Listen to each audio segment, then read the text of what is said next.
এরপর আসছে আমরা 4 প্রাইস ডোজি, মানে এখানে এর কোনো ল্যাজ নেই, শুধুমাত্র যেখানে ওপেন সেখানেই ক্লোজ, ঠিক আছে। এই ধরনের ক্যান্ডেল তৈরি হয় কোথায়? ন্যাচারালি যখন আমরা দেখি যে কোনো পেনি স্টক তৈরি হচ্ছে তখন আমরা দেখতে পাচ্ছি এরকম ধরনের তৈরি হয়, এরকম একটা এরকম এরকম এরকম এরকম এরকম বা এরকম এরকম এরকম এরকম এরকম এরকম ধরনের তৈরি হয়। কোনো ট্রেন্ড তৈরি হয় না, জাস্ট এরকম ধরনের কিছু প্যাটার্ন তৈরি হয়, ঠিক আছে, যেগুলো বেসিক্যালি ইগনোর করা উচিত। কোনো বড় ধরনের স্টকে, মানে নিফটি 500-এর স্টকে অ্যাটলিস্ট আমরা এই ধরনের প্যাটার্ন দেখতে পাই না। এগুলো ন্যাচারালি পেনি স্টক ছাড়া কোথাও দেখা যায় না, এগুলোর কোনো কিছুই নেই, মানে এগুলোকে ট্রেড করাও যায় না। আর তুমি যে ট্রেডের মানে যে স্টকে ট্রেড করতে পারবে সেই স্টকে এই ধরনের ক্যান্ডেল তৈরি হয় না, বোঝা গেছে? তো এই ধরনের ক্যান্ডেলের ফরমেশনের দিকে আমরা একদমই যাব না।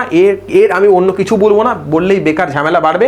তো এটুকুই শুধু মনে রাখতে হবে, পেনি স্টকে এই ধরনের জিনিস তৈরি হয়, 1 নম্বর কথা। আর 2 নম্বর কথা, যদি এরকম ধরনের কোনো মানে ডোজি তৈরি হয় তো আমরা সেই স্টকে একদমই ট্রেড করবো না, সেখান থেকে শত হস্ত দূরে থাকবো, ব্যাস।